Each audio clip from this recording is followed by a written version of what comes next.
Análisis de la situación general, segunda parte. El proceso. Terminamos la primera parte así, se podrá decir que este sistema supo tener otras etapas con mejores condiciones de vida. Continuamos entonces en esta entrega con el desarrollo de ese proceso. Para analizar esas etapas mencionaremos algunos autores, y adelantamos aquí de quiénes se trata. Robert B. Reich, ministro de Trabajo del presidente Clinton en 1992. Después de graduarse en el Dartmouth College de Hanover, EEU, y de recibir el título de abogado en la Universidad de Yale, obtuvo el grado académico en Filosofía, Política y Economía en la Universidad de Oxford. Autor de 7 libros y unos 200 artículos académicos y periodísticos acerca de la economía norteamericana y mundial. Jeremy Rifkin, es autor de más de una docena de libros sobre tendencias económicas, y sobre temas relacionados con la ciencia, la tecnología y la cultura. Licenciado en Economía en la Universidad de Pensilvania, y en Relaciones Internacionales, Rifkin es en gran parte responsable de la configuración de la política pública de la presidencia de Clinton. Lester Thurow, es el decano de la Sloan Business School del MIT, Massachusetts Institute of Technology, donde es profesor de Economía, 1996. Ha sido una importante voz en la creación de plataformas políticas y de política económica nacional en los EEU. Editor colaborador en Newsweek y miembro del consejo editorial del The New York Times. ¿Por qué tomamos estos autores? Nuestra intención es analizar los hechos para poder llegar a comprenderlos en su esencia, y así sacar conclusiones. No se trata aquí de discutir sus puntos de vista. Estos ideólogos, que lejos de representar los intereses de los pueblos oprimidos son representantes del capitalismo imperialista de EEU, nos aportan datos concretos sobre los sucesos. Y comienzan las etapas decisivas. Veamos qué nos dice la historia. En 1892 Federico Engels escribe un prefacio para una reedición de su obra La situación de la clase obrera en Inglaterra, editada en 1845. Allí describe el notable avance tecnológico y la productividad del trabajo entre esas dos fechas en Inglaterra. La cantidad creciente de producción no alcanzaba a ser consumida en ese país, y entonces Engels se hacía esta pregunta. ¿Qué ocurrirá cuando las mercancías continentales, Inglaterra no está en el continente, y, sobre todo las norteamericanas, afluyan en proporción cada vez mayor y vaya reduciéndose de año en año la parte del león que aún corresponde a los industriales ingleses en el aprovisionamiento de los mercados mundiales? Responda a esto la libertad de comercio, panacea universal. Libro El trabajo de las naciones, 1992, por Robert Reich, pág 35. En las primeras décadas del siglo XIX, el trabajador promedio producía un insignificante 0,3% más cada año. Hacia el fin de siglo, la productividad superó casi 6 veces ese porcentaje. Los resultados fueron similares en los Estados Unidos, Gran Bretaña, Alemania y Francia.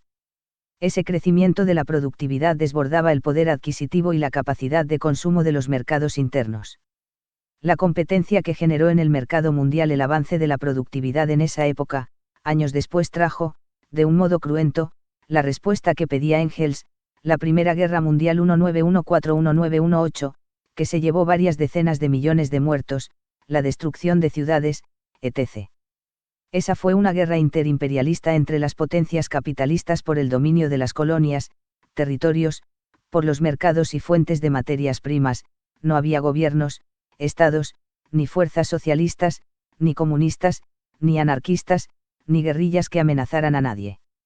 Mientras tanto, hacia el final de esa Primera Guerra Mundial ocurrió un acontecimiento impensado, el triunfo de una revolución obrera en Rusia en 1917. Antes del año de vida, bajo el nuevo gobierno, Rusia pone fin a su intervención en dicha guerra, pero meses después, desde el poder mundial coaligado con las clases monárquicas y burguesas que habían perdido el poder, se lanza una guerra civil contra esa revolución. Pero ese intento del capital mundial y de Rusia es derrotado. Y el triunfo de la revolución obrera rusa no fue el único acontecimiento. Un reguero de luchas obreras en Europa y el mundo instalan y generalizan un novedoso y más alto nivel orgánico de esa lucha política, los consejos obreros. Aparecen en casi toda Europa, incipientes pero aparecen con diversa envergadura y madurez, y eso determina en esos primeros intentos su suerte inmediata. Así, se forman los Soviets, consejos, en Rusia, consejos obreros en Turín, Italia, en Alemania, en Hungría donde alcanzan el poder pero no logran retenerlo. Y así en toda Europa y en varios lugares más.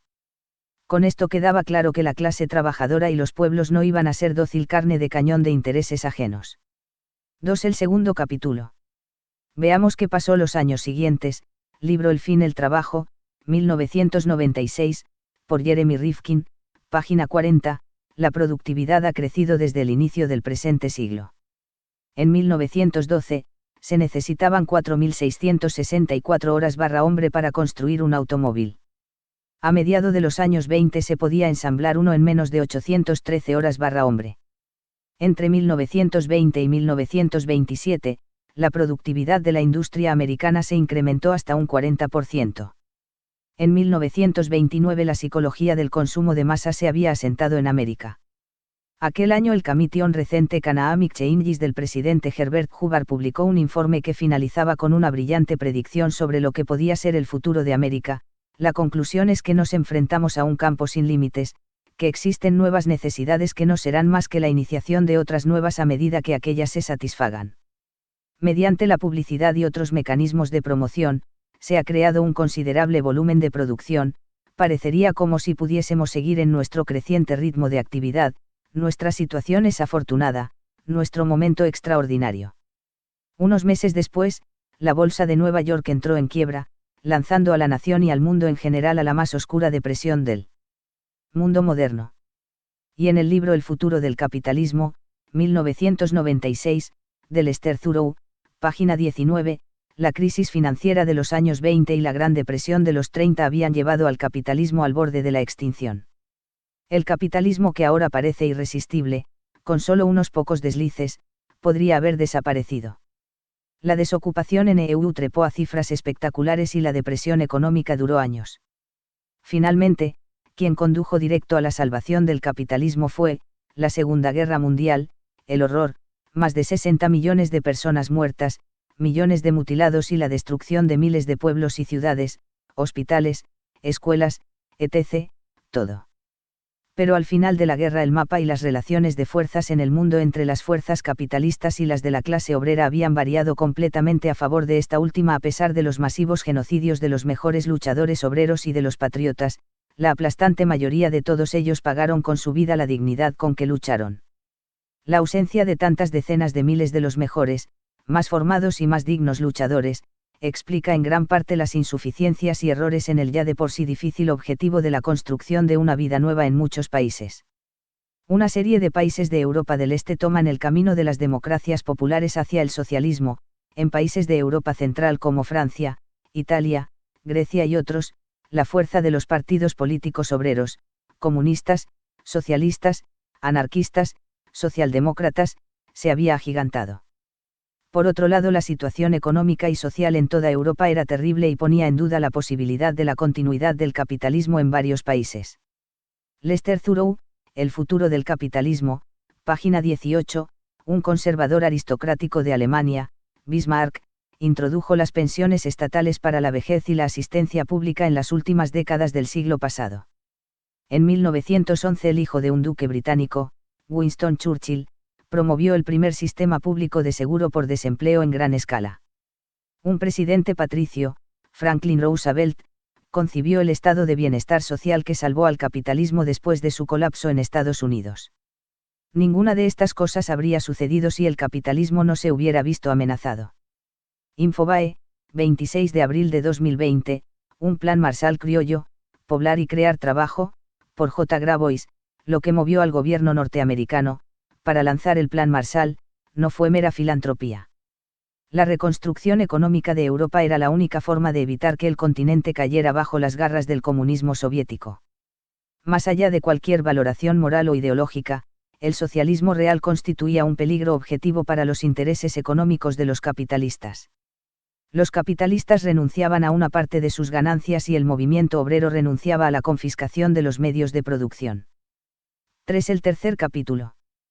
Con esto queda claro que semejante temor era porque la guerra la había ganado la Unión Soviética, la patria de la Revolución Obrera, y principalmente por las reivindicaciones y derechos que fueron alcanzados por el pueblo y los trabajadores soviéticos, aun con las agresiones terribles sufridas por parte del mundo capitalista. Se sumaba a eso los avances mencionados de las fuerzas obreras en muchos países. A eso hay que agregar que si la guerra terminó en 1945 con el triunfo de la Unión Soviética, en ese mismo año la clase obrera en la Argentina, encarnada en el peronismo, mostró cómo se puede levantar un país desde las cenizas en corto tiempo cuando ésta juega el papel principal. Recordemos que la nación estaba en quiebra luego del fracaso del proyecto agroexportador oligárquico y de una década infame, la del 30. Y, para colmo, en 1949 triunfa la Revolución Obrera y Popular en China, el país más numeroso de la Tierra. Todo esto terminó de convencer a la burguesía mundial de que la clase obrera internacional la tenía contra las cuerdas, o concedía derechos o se exponía a una derrota mundial. Y no hay ninguna otra manera de que los trabajadores logren sus conquistas. La lección es que aparecen con claridad, sin pretender agotar el tema ni mucho menos, es que los problemas que enfrentamos ya desde hace un siglo no son económicos sino políticos, las crisis se producen porque hay exceso de producción, no por carencia. Otra lección es que la burguesía dominante supo medir con precisión los márgenes que planteaba la situación para retener el poder, debía entregar ganancias, y supo y pudo hacerlo, priorizando retener el poder. Con lo cual la supuesta amenaza soviética obligó a conceder derechos y conquistas a los pueblos, so pena de que la rebelión de estos terminaran con el capitalismo. Con esto queda dicho que, más allá de insuficiencias y errores, los proyectos de la clase obrera estuvieron muy lejos de ser un fracaso, fueron a todas luces las experiencias económicas y sociales más exitosas que conoció la humanidad. Todo ello no niega que la derrota fue gigante. Porque si hubiera sido un fracaso no hay más remedio que dejarlo de lado, pero si fue un éxito derrotado, lo que se impone es analizar e investigar hasta encontrar las causas de la derrota. Por todo esto, no se puede atribuir graciosamente las mejoras en la calidad de vida durante unas décadas del siglo XX a la acción del capitalismo, con sus teorías del derrame, una de tantas farsas, sino a que la clase obrera con su lucha fue elevándose hasta levantar y realizar un proyecto propio. Las pruebas de que las concesiones, conquistas, derechos y el famoso estado de bienestar no se pueden atribuir a las bondades del capitalismo es que todas esas concesiones se lanzaron al promediar y terminar la década del 40, como resultado del mundo que asomó luego de la guerra con la consolidación de aquel proyecto obrero, y que fueron comenzando a ser eliminadas en los años 90 luego de la derrota de ese proyecto, que aún con gruesos errores y deformaciones, seguía constituyendo una seria alternativa frente al capitalismo. Esa eliminación de conquistas y derechos, como la flexibilización y precarización del empleo, no encuentra explicación en el proceso mismo del trabajo y de la productividad. Cuánto avanzó y se potenció la productividad del trabajo y de la tecnología desde esa fecha hasta hoy. En la Argentina, por ejemplo, en los 40 recién aparecía a nivel popular la cocina a querosén eliminando el fogón a leña, el lavarropas reemplazando la tabla de lavar, la heladera eléctrica dejando de lado la barra de hielo, y enseguida hacía su aparición la televisión. Se podrían citar miles de artículos de diarios, informes de producción, libros y autores que dan cuenta del asombroso desarrollo productivo y la productividad del trabajo resultado del avance tecnológico que triplica, o más, el índice de crecimiento poblacional en el mundo. ¿Cuál puede ser entonces la explicación de ese retroceso en derechos, conquistas y bienestar de los trabajadores y los pueblos? Solo la desaparición de esa alternativa al capitalismo y la acentuación de la competencia capitalista que se exacerba debido, justamente, al crecimiento de la productividad y el avance tecnológico. Una vez más, en el sistema capitalista el problema es la abundancia de producción y productos y no la escasez.